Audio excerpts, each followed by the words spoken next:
नमस्कार, आप देख रहे हैं टैक्स गुरु। मैं हूं प्रियंका संभव। इनकम टैक्स भरने का समय करीब आ रहा है। जरूरी है कि आप इससे जुड़े नियमों में बदलाव को जानें और समझें।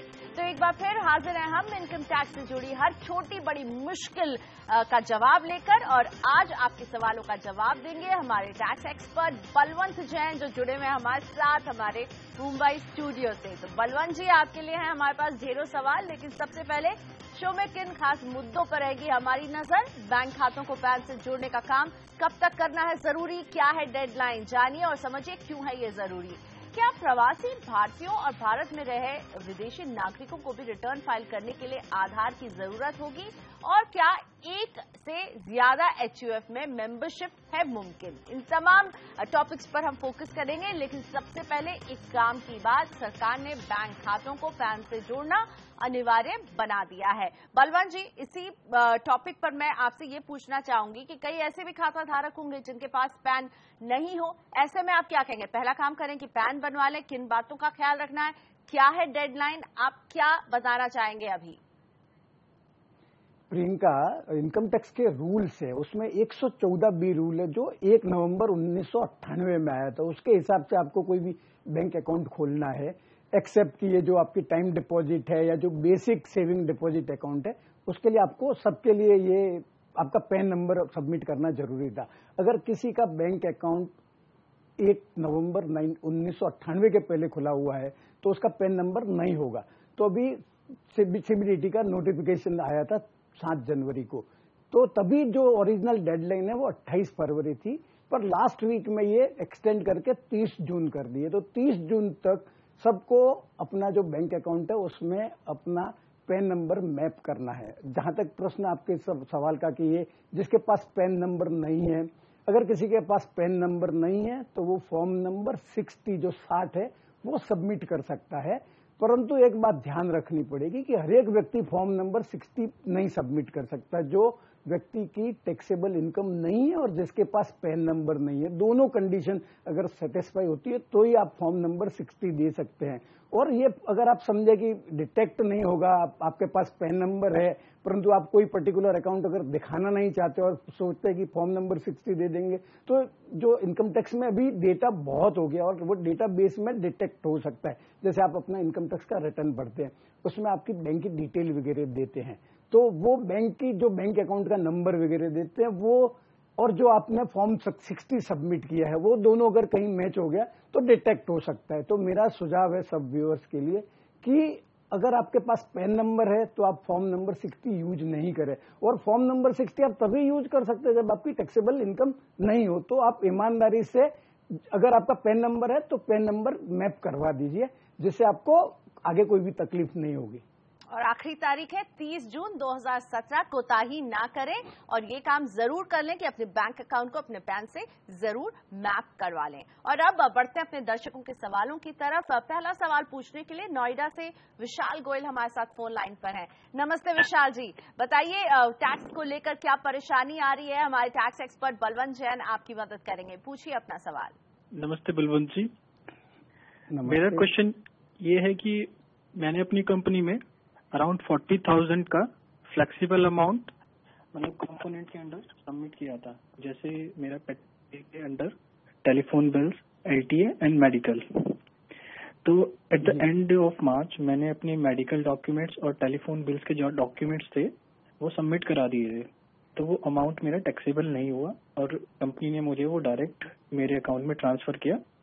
बट जो मेरे पेट्रोल बिल्स थे और एलटीए था उसमें एनी हाउ मैंने बिल्स सबमिट नहीं किए हैं, तो वो अमाउंट मुझे आफ्टर टैक्स डिडक्शन मिला है।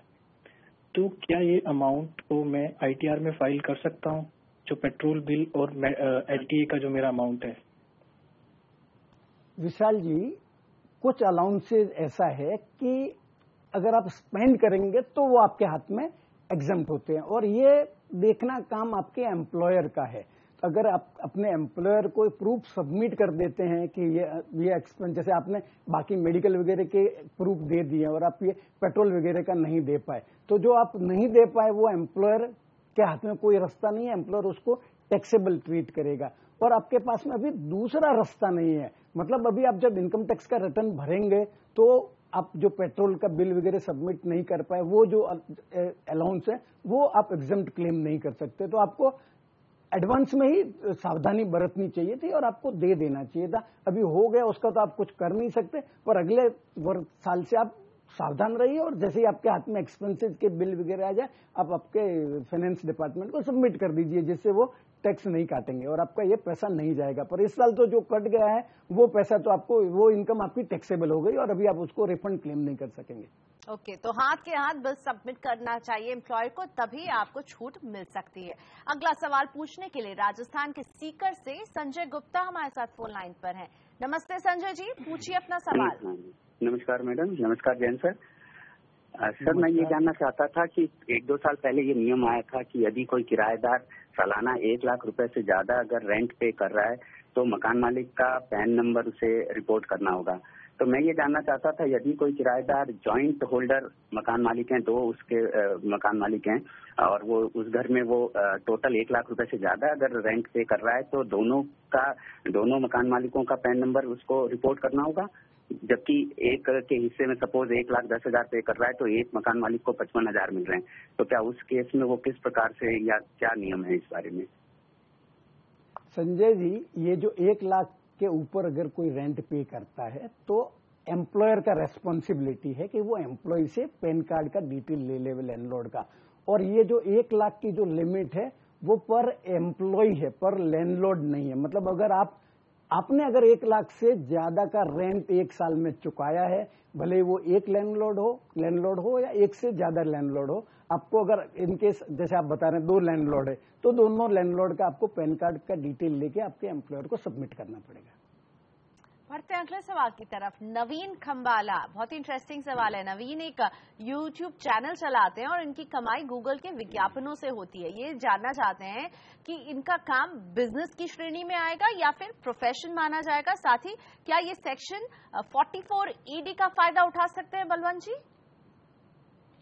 नवीन जी के केस में ऐसा है, जैसे ये यूट्यूब चैनल चलाते हैं तो उनसे जो इनकम होती है वो या तो इनकी इनकम फ्रॉम अदर सोर्सेज हो सकती है या profits and gains of business और प्रोफेशन हो सकती है। वो डिपेंड करता है। अगर इनका मेन सोर्स है तो ये इनकी बिजनेस इनकम में जाएगा, परंतु जैसे ये नौकरी करते हैं और बहुत ज्यादा पैसा नहीं आता है तो वो इनकम फ्रॉम अदर सोर्सेज में भी क्लेम कर सकते हैं।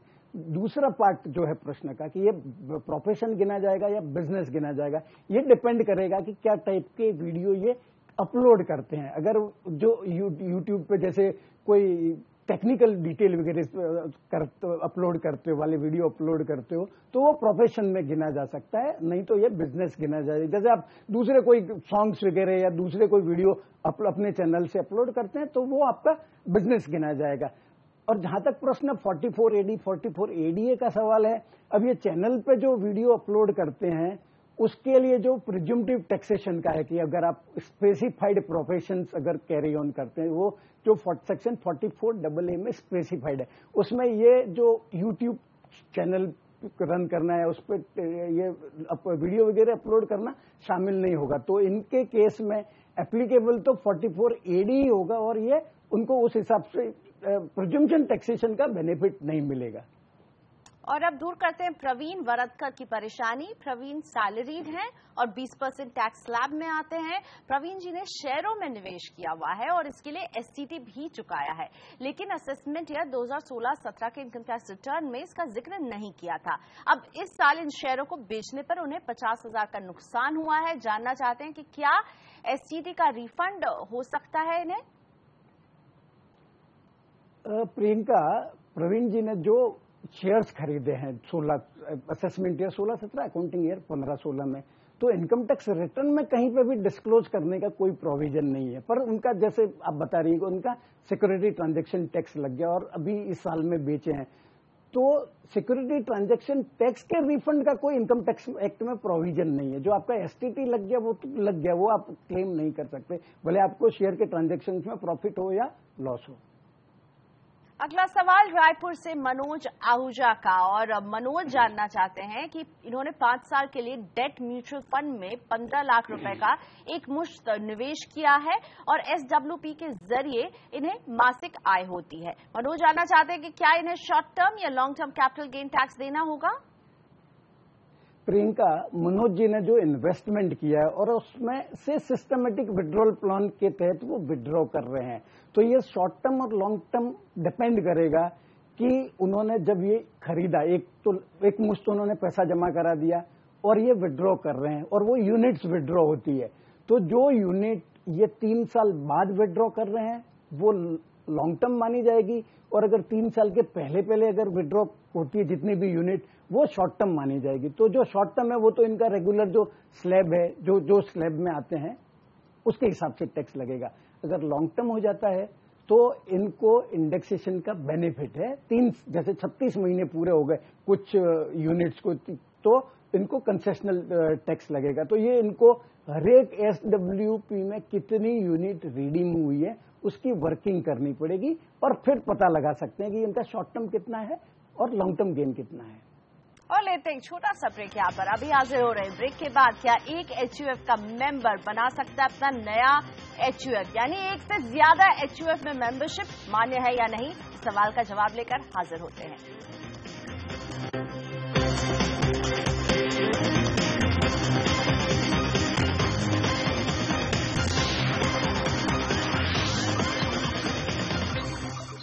वेलकम बैक, आप देख रहे हैं टैक्स गुरु। हमारे साथ हमारे टैक्स एक्सपर्ट बलवंत जैन बने हुए हैं।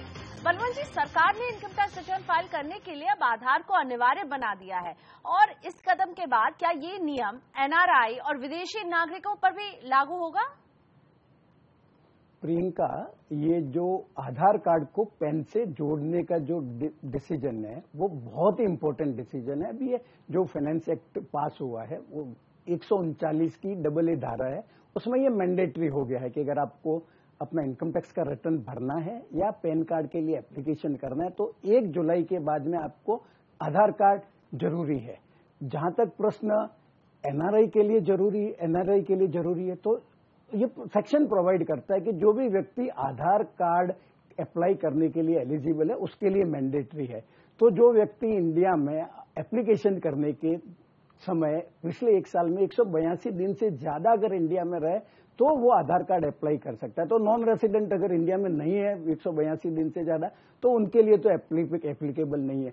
पर जहां तक प्रश्न एक्सपेक्ट्स है, जो फॉरेनर्स यहाँ आके नौकरी करते हैं, नेचुरली यहाँ 182 दिन से ज्यादा रहते होंगे, तो उनके लिए ये मैंडेटरी, उनको आधार अप्लाई करना पड़ेगा। और ये तो हुआ जवाब अपना इनकम टैक्स से रिटर्न फाइल करने का।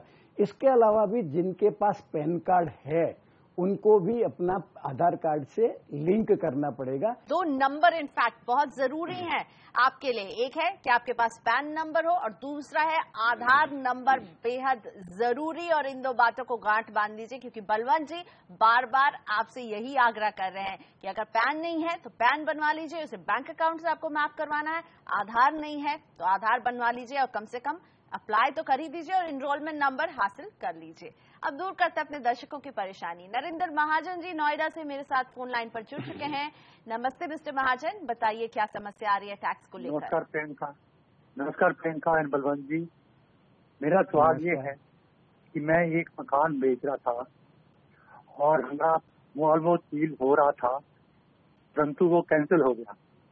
परंतु उस आदमी ने TDS जो है जमा करवा दिया है और 1,25,000 रुपया दिखा दिया है।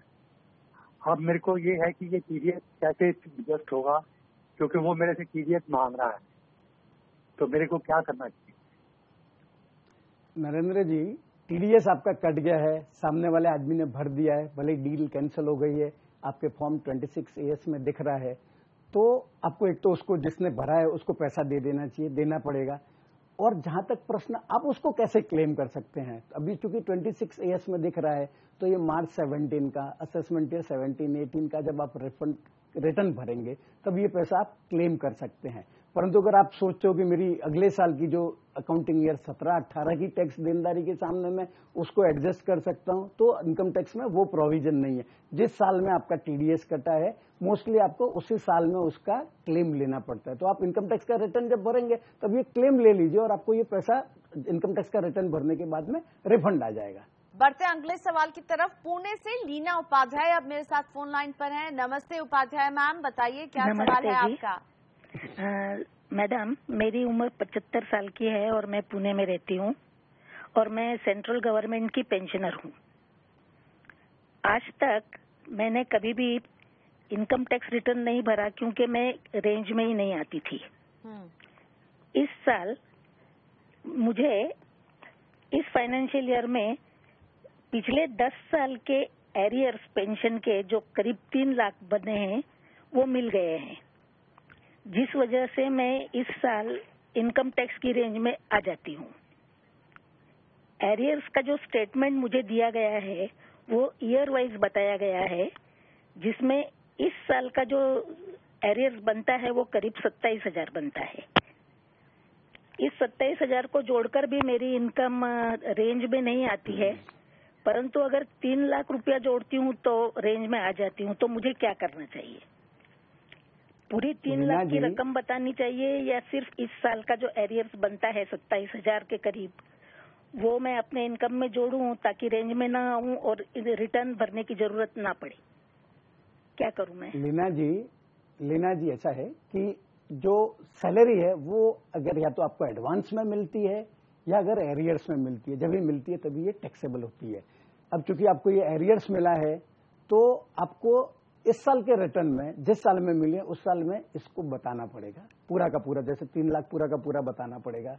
परंतु आपको सेक्शन 89 का रिलीफ मिलता है कि पुराने साल में की सैलरी है तो आपको पुराने साल में कितनी टैक्स लायबिलिटी वगैरह आती थी, उसके बेसिस पे 89 का रिलीफ मिलता है। परंतु चूंकि जैसे आप बता रहे हैं कि आपकी कोई टैक्स लायबिलिटी पहले भी नहीं थी, तो आपको, मेरे को नहीं लगता कि आपको सेक्शन 89 का कोई रिलीफ इफेक्टिवली मिलेगा। तो आपकी जो इनकम 3 लाख की जो एरियर सैलरी है वो इस साल की इनकम के साथ ऐड हो जाएगी, पेंशन जैसे आप बता रही है, और उसके ऊपर आपको टैक्स भरना पड़ेगा। परंतु एक्चुअल टैक्स लायबिलिटी कितनी आएगी वो एक्चुअल 89 की रिलीफ को डिटेल में वर्किंग करने के बाद ही पता चलेगा। तो इसके लिए आपको टैक्स कंसल्टेंट की मदद की जरूरत पड़ेगी। लेते एक छोटा सा ब्रेक यहाँ पर। ब्रेक के बाद बताएंगे पत्नी को दे सकते हैं कितना गिफ्ट और इस पर क्या होती है टैक्स की देनदारी।